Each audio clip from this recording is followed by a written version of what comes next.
Imagine waking up one cold morning in 1692 in the quiet village of Salem, Massachusetts, to discover your 60-year-old neighbor has been accused of flying on a broomstick, the town baker has been denounced for making pacts with the devil, and your own daughter might be possessed by demonic forces. It sounds absurd today, but this was the terrifying reality for the Puritans of colonial New England. In a society gripped by religious fanaticism, fear of the devil, and strict moral codes, superstition turned into mass hysteria. Salem, once a peaceful farming community, descended into chaos. In less than 1 year, 20 people were executed, more than 200 were imprisoned, and an entire village was shattered by the collective madness of its people. The origins of the hysteria trace back to two young girls, Elizabeth Parris, the 9-year-old daughter of Reverend Samuel Parris, and her 11-year-old cousin, Abigail Williams. During the harsh winter of 1691 to 1692, these girls began exhibiting strange behaviors, violent convulsions, sudden screaming, and unnatural bodily contortions. The local physician, William Griggs, unable to identify a physical illness, declared a shocking diagnosis: they were under the influence of witchcraft. What really happened was likely much more innocent. The girls had been experimenting with forbidden games of divination, learning from Tituba, an enslaved Caribbean woman in the Parris household. They used egg whites in water to divine their futures and dabbled in tarot cards, acts condemned by their Puritan religion. When discovered, the girls panicked. Rather than confess and face punishment, they feigned possession, a lie that quickly spiraled into mass panic. As the girls' behaviors gained attention, others began mimicking their actions. Soon, 9 girls claimed to be afflicted by witchcraft. Under pressure, they began accusing members of their community of being witches. The first 3 women named were Tituba, Sarah Good, a beggar shunned by society, and Sarah Osborne, a widow who had scandalized the village by marrying her servant. These women were all societal outcasts, making them easy scapegoats. Tituba, when interrogated on March 1, 1692, gave a chilling confession. Likely under duress and fearful for her life, she claimed to be a witch and described meetings with the devil in the woods, nocturnal flights through the air, and rituals involving other villagers.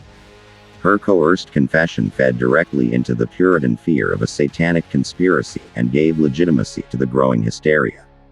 The flames of paranoia spread rapidly. More and more people were accused, often for reasons stemming from old feuds, property disputes, or jealousy. One notable early target was Martha Corey, a woman who openly criticized the trials. For voicing skepticism, she was branded a witch. Even respected elders weren't safe.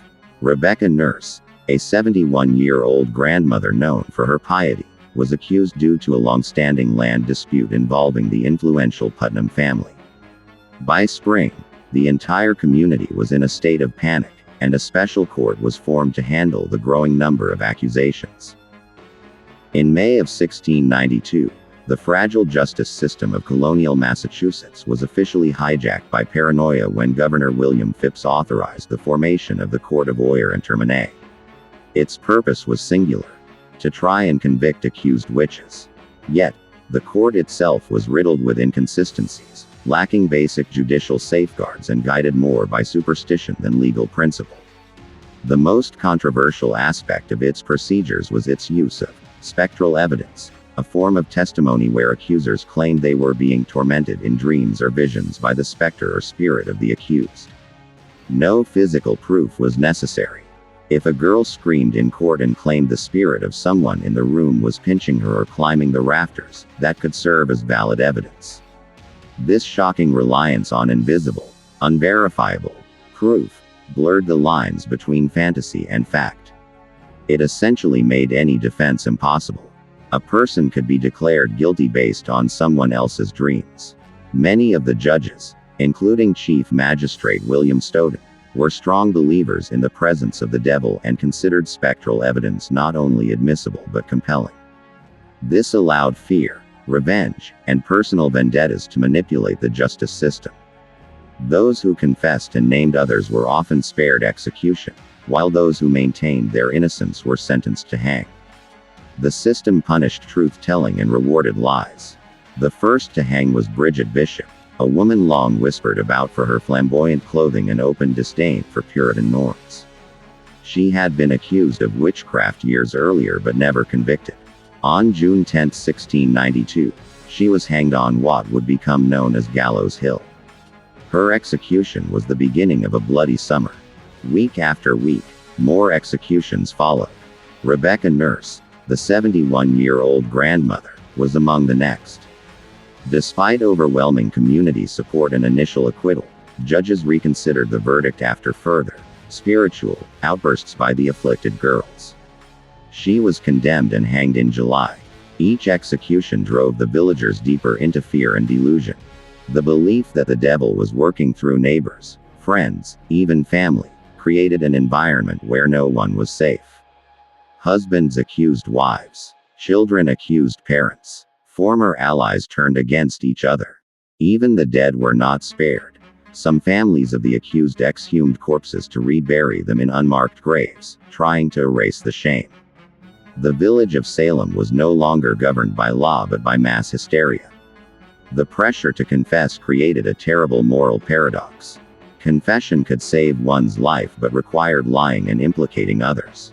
Many of the accused were God-fearing Christians who refused to bear false witness, even to save themselves. Giles Corey, an 81-year-old farmer, became one of the most infamous examples of defiance. Accused of witchcraft, he refused to enter a plea. Under English law, a plea was necessary to proceed with a trial. Instead of speaking, Corey remained silent. For this, he was subjected to peine forte et dure, a brutal form of torture in which heavy stones were placed on his chest to force a plea. For 2 days he endured the crushing weight. His final words, reportedly, were, "More weight." Giles Corey died without ever confessing, and his silence protected his family's property from seizure. The number of accused grew so large that jails in Salem, Boston, Ipswich, and other towns overflowed. Some prisoners were kept in chains for months. Pregnant women, like Elizabeth Proctor, were allowed to give birth before facing trial. Children, too, were swept up in the madness. Dorothy Good, the 4-year-old daughter of Sarah Good, was imprisoned and questioned about her supposed witchcraft. The psychological toll on such young minds was immeasurable. Even ministers began to question the process. Reverend Increase Mather, father of the influential Cotton Mather, warned, "It were better that 10 suspected witches should escape than that one innocent person should be condemned." But by then, the damage was nearly irreversible. Throughout the summer and fall of 1692, trials continued at a relentless pace. By September, 19 people had been hanged, and one, Giles Corey, had been pressed to death. More than 200 had been accused, with 30 found guilty. The courtrooms were scenes of chaos. Screaming accusers, frenzied spectators, and judges who believed they were instruments of divine justice. What had begun as a local mystery had evolved into a full-blown purge of anyone deemed suspicious or unorthodox.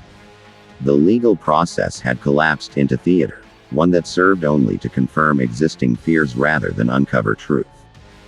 As 1693 began, Governor Phipps, alarmed by the scale and madness of the accusations, finally stepped in to halt the trials. The Court of Oyer and Termine was dissolved, and a new court was formed, one that refused to accept spectral evidence. As a result, most of the remaining trials led to acquittals or pardons. The governor also prohibited further arrests and released many of those still imprisoned.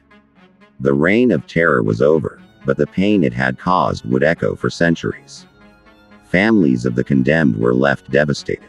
Many lived in shame, lost property, and carried deep scars. Some moved away, others changed their names. In 1697, Judge Samuel Sewall publicly confessed his guilt and declared a day of fasting and reflection. One of the most powerful moments of reckoning came in 1706, when Ann Putnam Jr., one of the original accusers, stood before her church and begged forgiveness, admitting she had been deceived by Satan and deeply regretted her actions. These acts, though symbolic, began a slow process of healing. In the 18th and 19th centuries, the trials were rarely spoken of. But in the 20th century, they became powerful cultural metaphors. Arthur Miller's 1953 play The Crucible used the events of Salem to critique McCarthyism, drawing eerie parallels between the witch hunts and the Red Scare. Today, Salem is a town of contradictions, a place of both education and entertainment, haunted houses and historical museums. Every October, thousands visit Salem to explore its haunted past, often unaware of the solemn truths buried beneath the tourism. Salem has become a living lesson in justice gone wrong. The witch trials are now taught in schools, studied by psychologists, and referenced in discussions about mass hysteria, political persecution, and flawed legal systems. The Salem Witch Trials remind us how fragile reason can be when overtaken by fear. They warn us that the systems designed to protect the innocent can be turned into instruments of oppression when guided by ideology instead of evidence. Most importantly, they show that real evil is not in magic or devils, but in prejudice, ignorance, and injustice. The victims of 1692 were not witches. They were mothers, fathers, daughters, sons. Their names deserve to be remembered not for what they were accused of, but for the courage they showed, the injustice they suffered, and the lessons they left behind. Their tragedy is America's tragedy.